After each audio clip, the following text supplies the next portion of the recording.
Hi, my name is Lisa, and we own 1.93 acres in the middle of nowhere.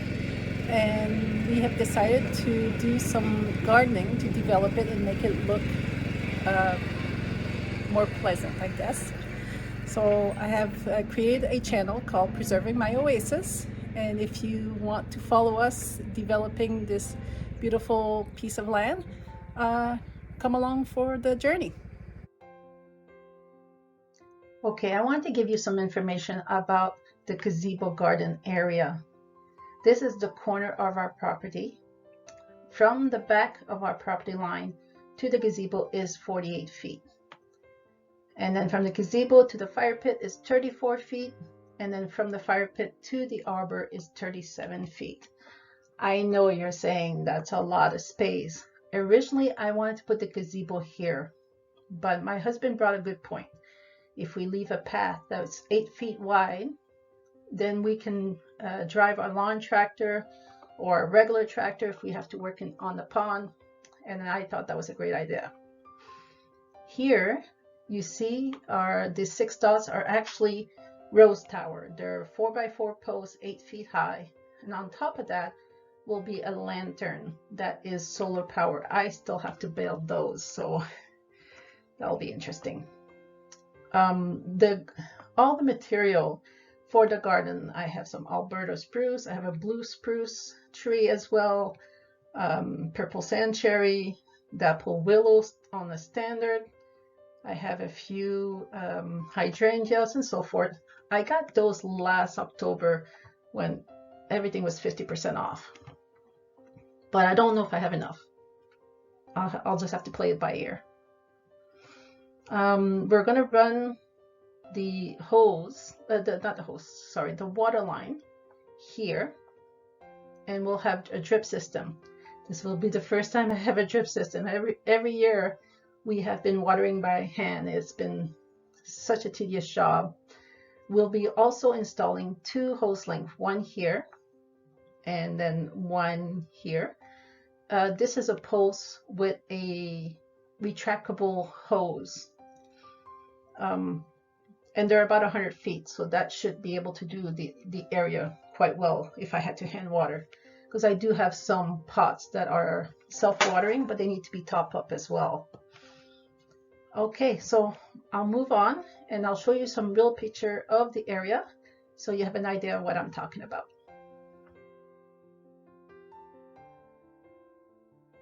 So the first picture I'm going to show you is from the fire pit. So the gazebo is there, fire pit is there, and the arbor. I'm going to show that way. This is towards the rose tower and where the pond is going to be.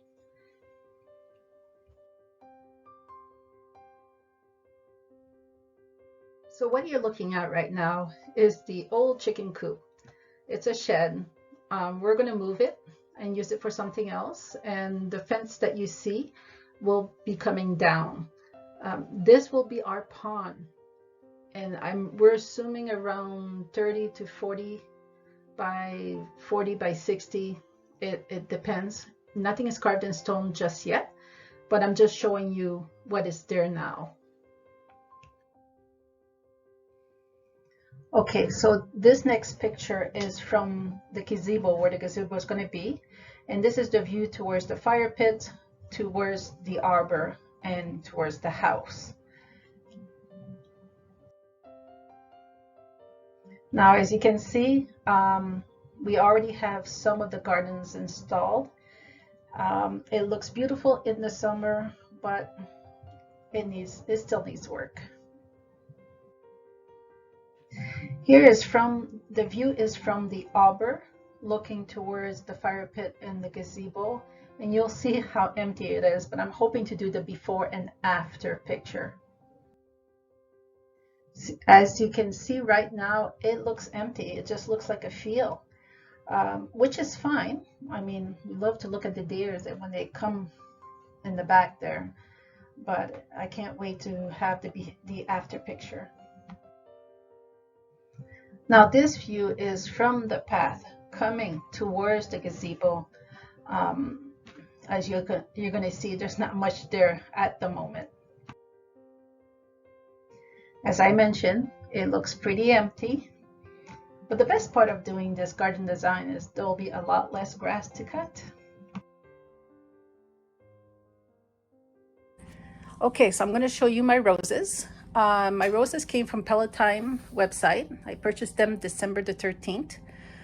It was such an ordeal. The website opened at 10 o'clock. I was put in the queue. Then when I got into the website, I started clicking on the list I wanted it, and I got kicked out again. Anyway, I missed out on a few because they got sold out within the time that I was purchasing. But I got quite a bit anyway. So I'm going to start with my climbing roses. I have 4 of them. So this is Jasmina. I love the fullness of the rose. This one is called Rosanna. It's a salmon pink color. And this one is called Roberta Bondare and Quicksilver. In my climbing roses, I wanted a red one and I wanted a light pink. I didn't get this, so next year. And then this is the only one that is old. It's a 1937 rose. It's called Ballerina. It's a shrub bush. I saw it on YouTube in the background of somebody's channel, and I just loved it. So hopefully it will do well for me. Then I have, back it up a little bit, South Africa Sunbelt. This is the only Grand Floribunda that I have. The rest are all Floribunda. I have Grim Brother. Grim Brother is 3 to 4 feet. Ballerina and South Africa are 4 to 5. So moving along, I have Jasmine Tutu. This is 3 to 4. Let me see if I can take the glare out. And then Summer Romance. That's also 3 to 4. Sunbeam Veranda. That one is 2 to 2.5 feet tall. Julia Child. That was the one I really wanted. Is 2 to 3, and that one, the young roses are deep yellow and they fade to a light cream yellow.